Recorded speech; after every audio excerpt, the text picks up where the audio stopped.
Hello and welcome to the Strong, Healthy, Happy podcast. Today's episode is all about being at the end of week 5, end of the 5th week out of a 6-week group coaching program. And the results are really beginning to show amongst my clients, not just in things like scale weight, but also in terms of building the habits and behaviors to support their goals, making small habit changes, and also really understanding about what it is that these lovely ladies need to do in order to feel their best. And I'm going to share some of what they've been experiencing in this past week with you.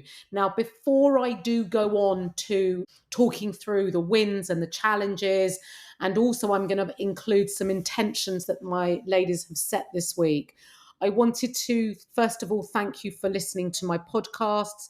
If you're new here, thank you for joining me for the first time. And if you're a regular listener, thank you so much for listening. And I really do hope that my podcasts are helping you in your own goals, whether you're coaching with me or not. I really, truly do want to help as many women as possible.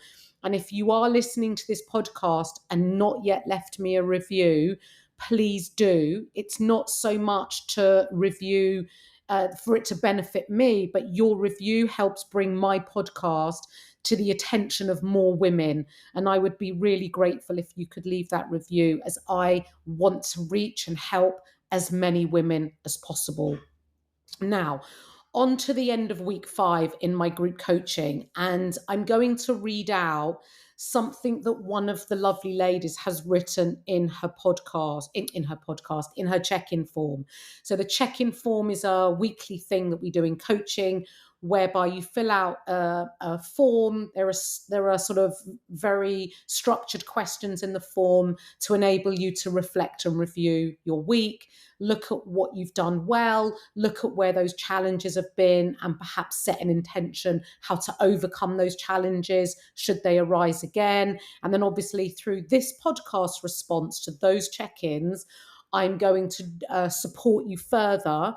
And as part of our group coaching, we also have a group chat where we communicate daily, and I support on a daily basis just to help ladies continue progressing towards their goal. And sometimes a little message in the group chat goes a long way in a person's mood, or how they're feeling, or perhaps if they're feeling despondent, or perhaps if they're not being adherent, to really sort of think about why that might be and what needs to change.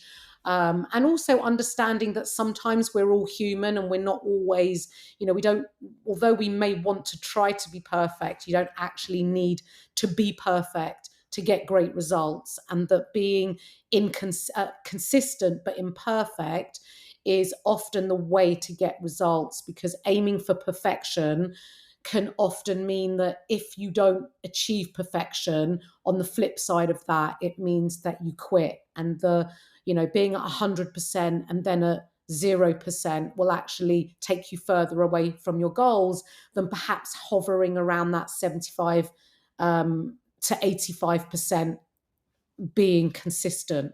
So just a little note on the importance of being consistent but not perfect. Now, this client has written in her check-in form, "I'm so glad I started when I did. Not only am I seeing the benefits physically, but also mentally. I feel a sense of achievement every time I complete a little win, and I know they're all mounting up and forming new lifelong habits. My progress may be slower than I'd hoped, but progress nonetheless.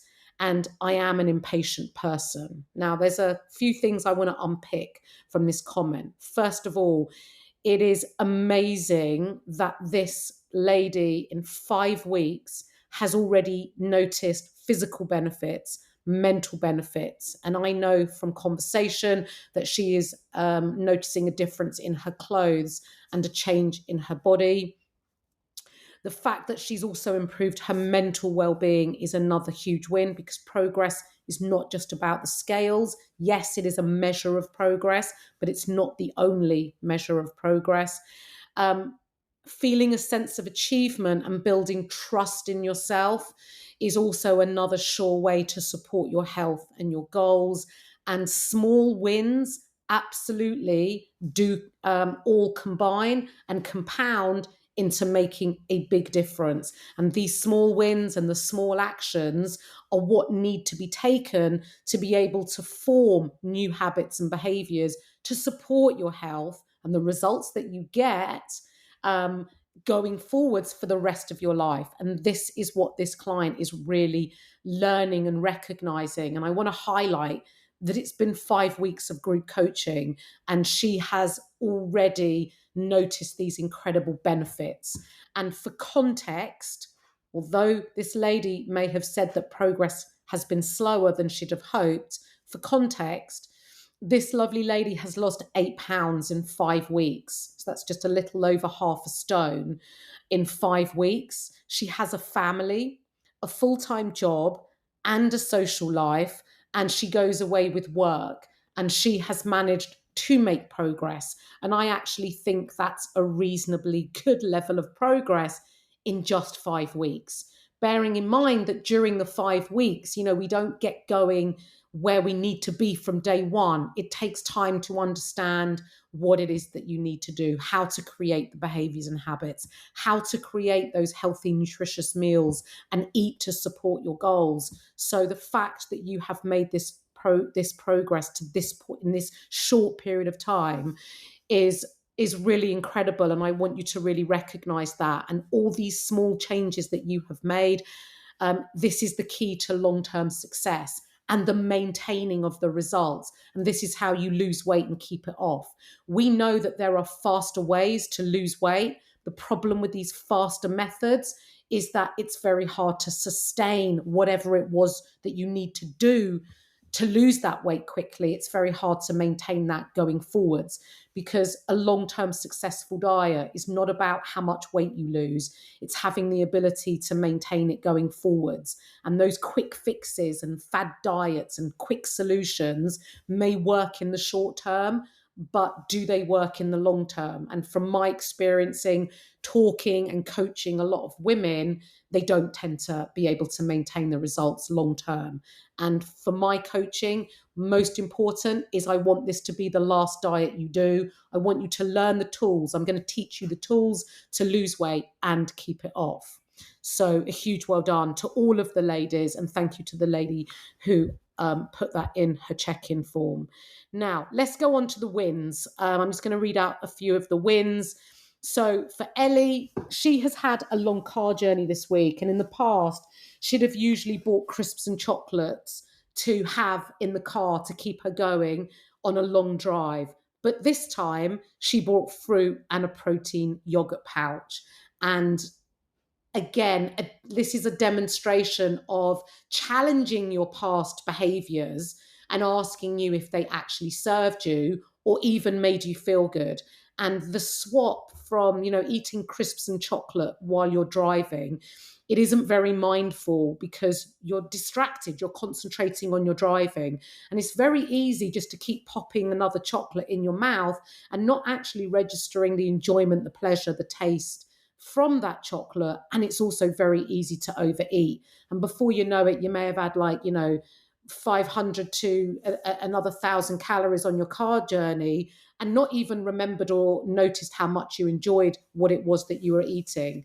So swapping that out for fruit and protein yogurt is a really smart thing to do. Ellie also had a 4-hour FaceTime call with a long distance friend she hasn't seen for a while.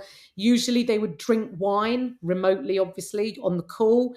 And this time she chose not to drink, even though her friend was drinking. And again, it's not that you can't enjoy a glass of something, but it's also challenging your behaviors and asking yourself, am I doing this from habit? Do I actually really want this glass of whatever it is on a Tuesday night? Or am I doing it habitually? And can I still have an enjoyable conversation, catch up with my friends without drinking a glass of alcohol during the week? And the answer clearly here was yes. And so really thinking about challenging those previous habits. Ellie also had another win, that she had a work meal out. So she just reduced her calories a little bit during the day so that she could have more flexibility on her meal out, which she did. And what she also implemented on this meal out was remembering that 80% full. It's a really simple guideline to help you manage the amount of food you're eating when you're, no matter where you're eating or what you're eating, whether it's at home, whether it's on a meal out, noticing when you're 80% full. If you're wanting to lose weight, this is a great tool to use to signal that it's time to stop eating. Now, 80% full basically means you're mildly full, you're comfortably full, you've eaten, you're satiated, you've had enough. You may be able to eat more, but actually you're going to choose to stop. And this is representing you being in a little bit of a deficit without having to count calories, without having to do anything drastic. No one need know what you're doing. And also giving yourself permission to leave food on your plate and not feeling that you have to eat everything just because it's on your plate. And again, this comes down to challenging your previous beliefs, previous habits. As kids, we were often told to clear our plates, finish everything up, be a good girl. And actually, as an adult, is challenging these behaviors and habits that you may have had in the past that aren't serving you, that aren't benefiting your health, that aren't making you feel good, and that haven't contributed to you achieving the goal that you want. And for this client, that's been weight loss. And these really fundamental changes and challenges of her previous behaviors that she's making is really supporting her in making progress towards her goal. Now, Caroline has got to the gym this week and has tried out new exercises and been in the gym. Now, this is a huge win because I know how difficult it can be to go into an environment that you're not familiar with and be able to do what's needed in that environment. Now, stepping into a gym can feel really scary for many people, and I completely and understand why. I remember my first time I ventured down into the free weights area. So I've always gone into the gym. And years ago, I would not in recent years, but years ago, because I didn't feel confident in the gym, I would always stick to the cardio machines. I'd go on a treadmill, go on the cross trainer, go on a bike, anything but lift weights. And when I eventually started lifting weights, I remember how scary it felt. And this is in an environment that I had been in for years, but never ventured into the weights area. So for anyone that's stepping into a gym environment, that is new to the gym environment, I know it can feel really scary, but I do want to encourage you that once you get over the fear of going into the environment, you'll realize that actually it's not what you think it might be. It is a very friendly environment.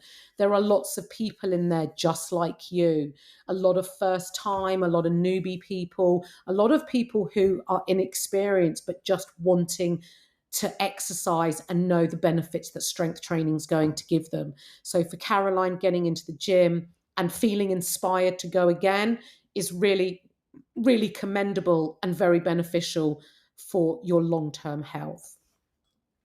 Caroline also is really starting to understand how to eat well, and when she says well, she's talking about nutritious food, high protein, still including obviously your carbohydrates are important, your fats, but finding that balance, learning how to fill her plate, to prioritize protein and veg or fruit at every meal.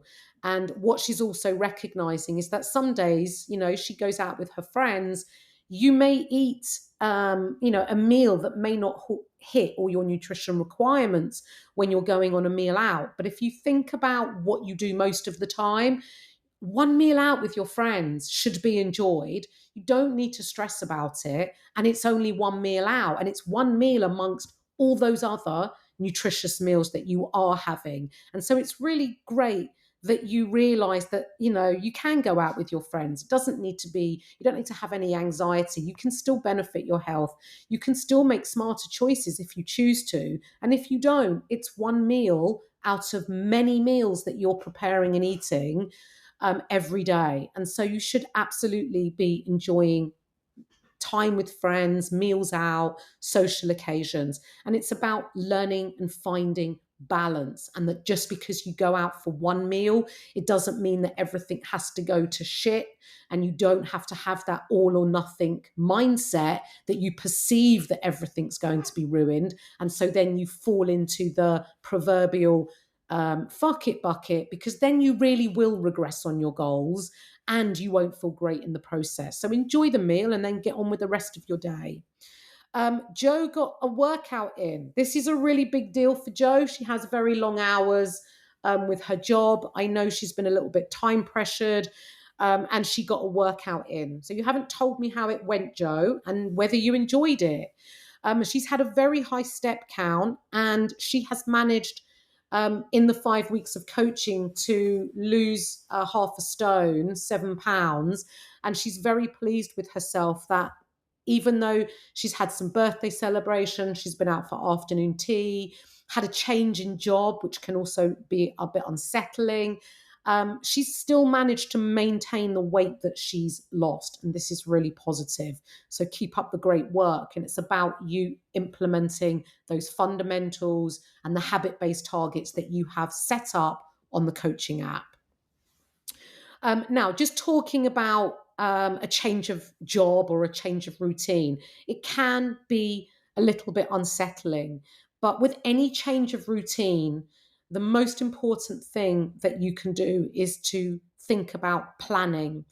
And you have actually, this is Jo, and she's recognized that she has this change of job and that she needs to plan and that she needs to schedule better. She's also written that she wants to make sure she has the right food in her fridge and to get things ready and perhaps bulk cook rather than think about every day what she's going to eat. Now, if you have, it doesn't matter whether you have a busy life or you're a little less busy, but to be honest, in our own way, we all have busy lives and we all could benefit from planning our days, because when you have a plan, it enables you to have more structure and a bit more thought behind what it is that you need to do and how you need to show up to feel your best self, regardless of what your goals are, just to feel your best self. Now, for Jo in specific, having a change of routine, first of all, you need to, have a bit of time in this new job and understand your hours, where you might get breaks, if you get breaks, etc. But have a plan and structure in time for yourself to get your workouts in.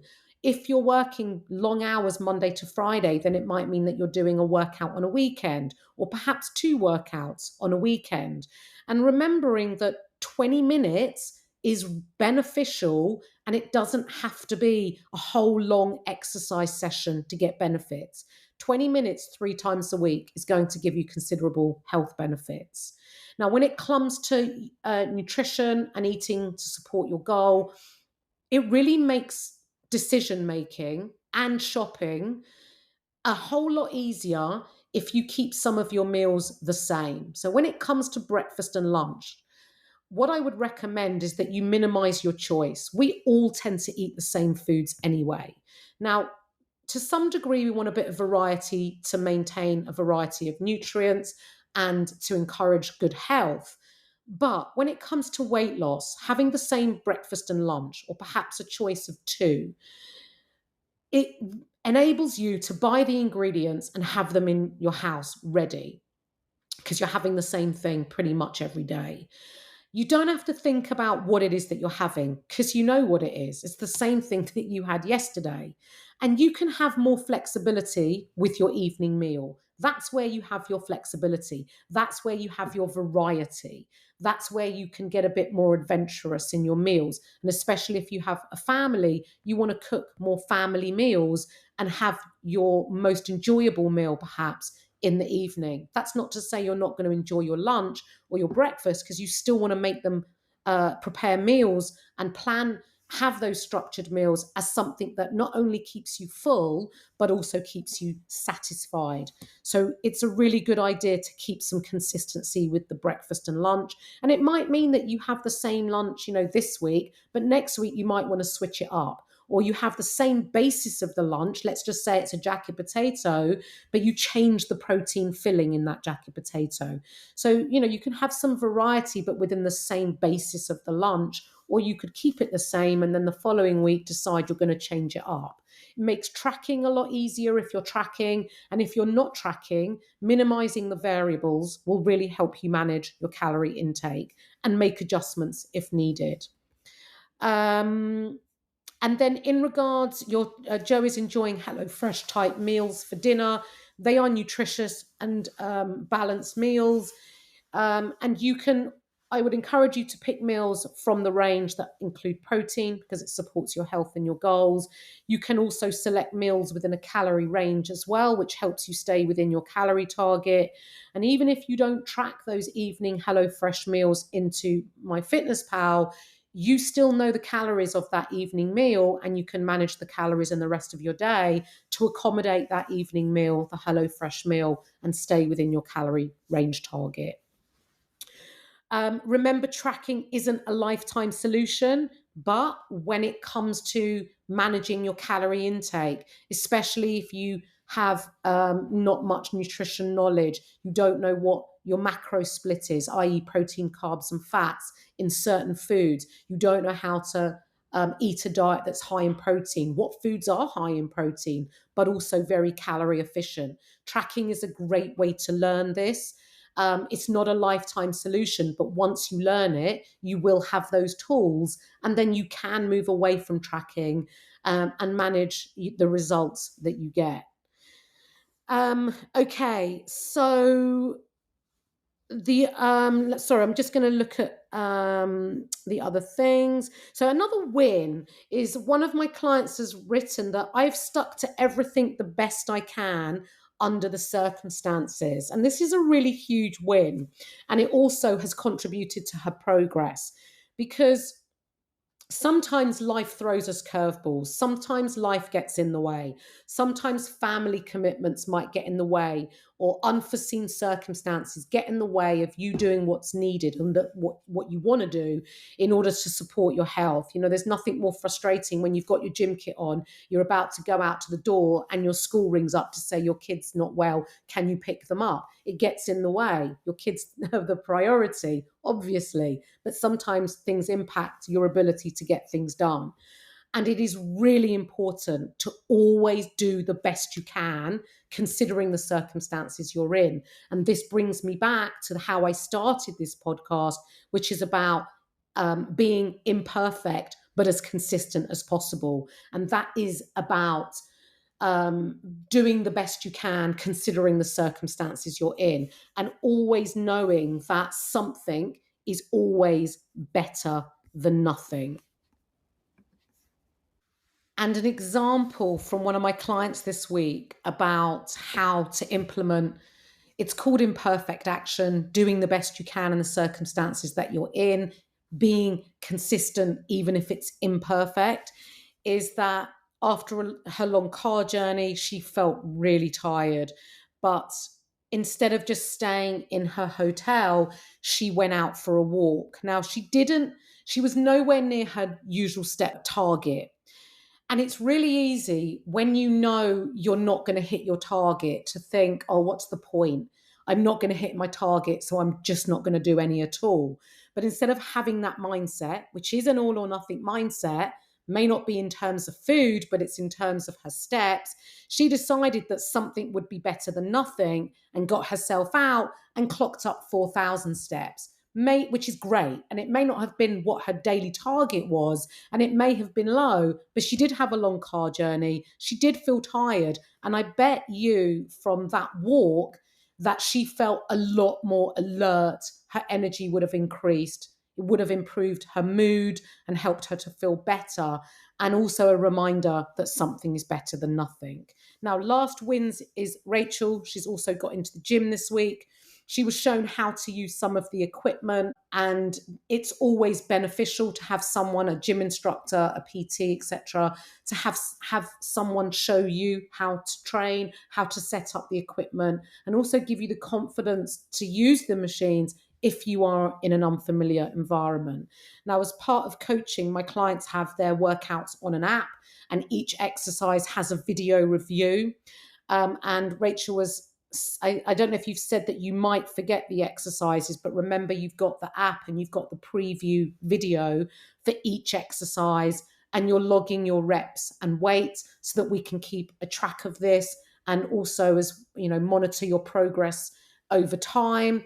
And also a reminder to you that when you go into the gym, you kind of know what you did last time, and depending how you feel, you can pick up from where you left off, you could progress, but you can also recognize when you're feeling maybe a little bit low energy and you do want to take things down. But having that data enables you to make those decisions and really benefit your workouts and your well-being. She has also eaten really well at the weekend. She's had some social occasions, and she had enjoyed the last day of the cricket season. Now she's written, Rachel's written, mindful of drinking more as last day of cricket season. So does that mean you were mindful that you did drink more, or you were mindful not to drink more? You know, like, I don't know how to answer that. But in terms of alcohol, when it comes to health and a weight loss goal, but even just with health, remember alcohol is a toxin, and managing the amount that you're drinking is going to benefit your health. Thinking about the quantity and frequency. You know, if it's a rare occasion and you're enjoying the last day of cricket, you're in a social environment and you might have had one too many. You know, we're human, we all want to do this occasionally. Just make sure that you're acting in a way that makes you feel good. And you know, if one odd occasion you had a little bit too much to drink makes you feel good, then you know that's great. But just think about, you know, obviously you don't want to be doing that too often because it will impact your health and well-being. Now, to finish off, I'm going to talk about some of the intentions. So, intentions are when you set yourself, whether they be daily or weekly intentions. I encourage no more than 3 intentions, and they can help you build accountability to yourself. And the intentions need to be really achievable. I like clients to under promise and over deliver rather than the other way round. And I've got clients that have said that they're really intending to do their workouts and to also increase steps. I've got somebody that's saying they want to go out for a lunchtime walk every day, and another couple of clients also noticing they need to walk a little bit more. And just a reminder that getting outside for a daily walk, being outside, especially if you can do it in daylight hours, will really benefit your mental well-being. It's a really big stress reducer. Moving your body makes you feel good. Walking can be very underrated, but it is a very excellent form of exercise and activity. And it also contributes to your daily expenditure, which, you know, contributes to an improvement in your health as well as to your weight loss goals. So thinking about what your day looks like when you can fit in this walk, and also realizing that it doesn't have to be a long walk to reap the rewards from the walk. Another client is away with friends over the weekend. It's a big 60th birthday celebration. They are near a beach. So I would think about trying to remain as active as possible whilst you're away, enjoying lovely beach walks, trying to encourage everyone out on a walk. And also that if no one does want to go on a walk, but you do, is to still get yourself out. You've got a whole weekend of being with your friends, and hopefully they will join you. But if it helps you set your day up right, do get out for a walk and have a little bit of a plan in terms of how you want to show up for yourself on the weekend, presuming you've got at least 2 nights, and thinking about your goals, what's important to you, and how you can stay mindful of your goals whilst also it not impacting your enjoyment, and thinking about what makes your social occasions enjoyable. Is it the alcohol? Is it the food? Or is it the people you are with and the environment that you are in? And it's really worth thinking about that. What makes your social occasion enjoyable? Sometimes, again, it's about challenging those previous beliefs and habits that you need to get bladdered to have a good time, or you need to drink bottles of Prosecco to be fun. And often, you know, all my clients, especially my one-to-one clients who I work very closely with, for all of those clients who have reduced their alcohol, which I would say is about 90%, not one of them has told me that they regret reducing their alcohol. They all have fed back to me that they feel so much better for it and that it didn't impact the enjoyment of their social occasion. So stay mindful of that.